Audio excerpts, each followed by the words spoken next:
tout le monde, c'est Xiaoyu. Aujourd'hui on se retrouve pour une nouvelle vidéo. Aujourd'hui ce n'est pas un tutoriel, c'est une vidéo assez spéciale, excusez-moi. C'est une vidéo, donc c'est un débat, donc je suis tout seul. Donc c'est la PS4 contre la Xbox One.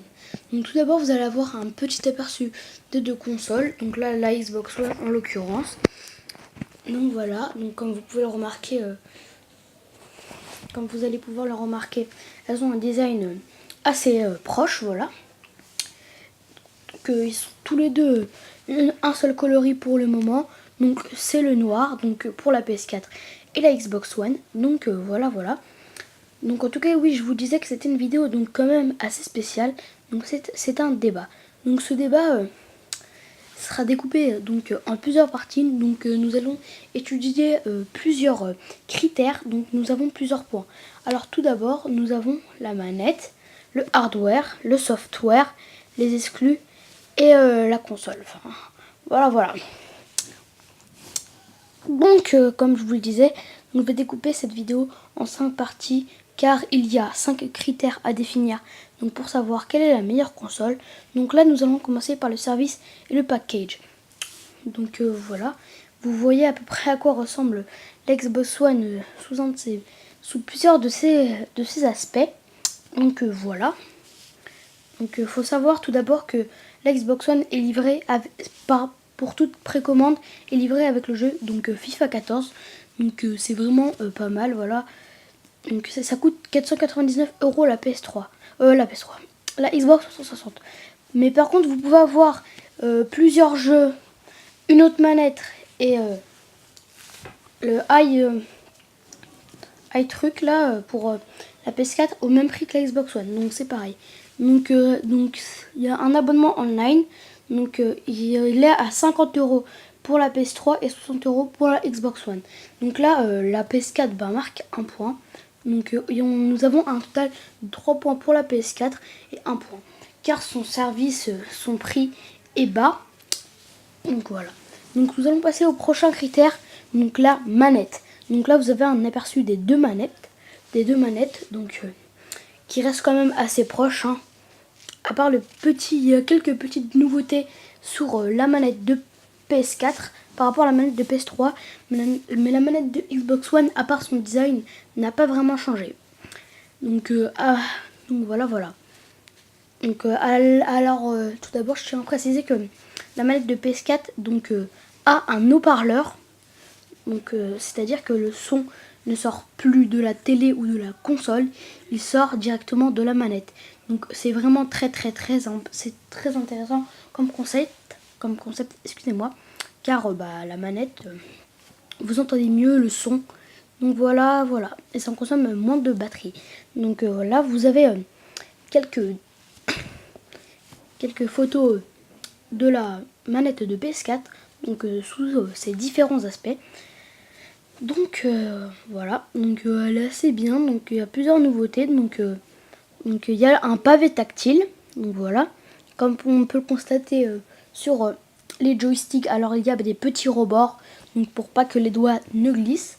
Donc voilà, le bouton start n'est plus sur la manette. Alors ils ont mis un autre bouton. Donc voilà. Donc il y a une durée de streaming de 5 minutes pour la Xbox One, ce qui est très court. Donc voilà, et de 15 minutes pour la PS4. Donc voilà, et le même prix pour les deux manettes est de 59 €. Donc pour la manette DualShock 4 ou la manette Xbox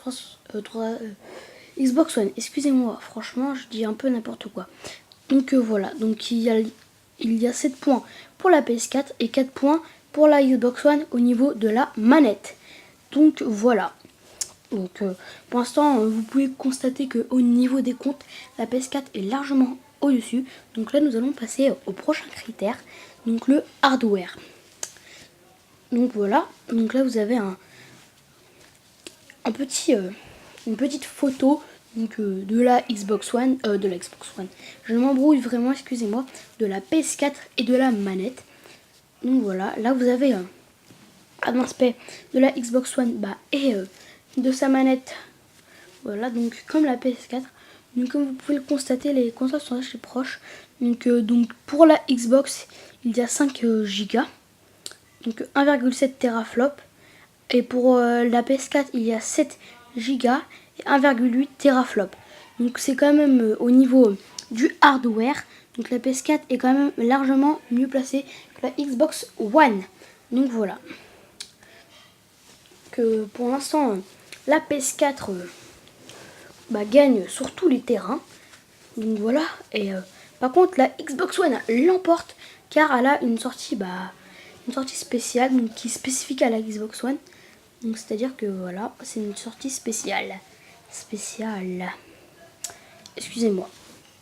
Donc sur ça, il y a une égalité parfaite entre la PS4 et la Xbox One. Donc voilà. Donc au niveau du hardware, ils sont au même niveau. Donc voilà. Donc là, nous allons passer au software. Donc voilà. Donc là, vous avez encore des aperçus de la Xbox pour vous rendre compte un petit peu des... On va dire des mensurations de la console. Donc voilà. Donc il y a un cloud donc, sur la Xbox One. Donc ce qui est bien, mais il n'y a pas de cloud sur la PS4. Donc du coup sur ce point, la Xbox One l'emporte avec un point de plus que la PS4 qui en a 5.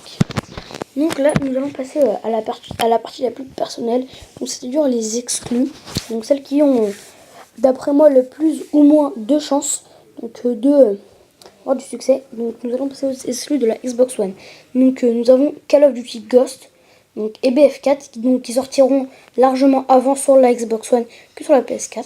Donc nous avons aussi Forza Motorsport 5, donc, qui est connu pour ses très bons graphismes. Nous avons Dead Rising 3, bien sûr, qui est très connu.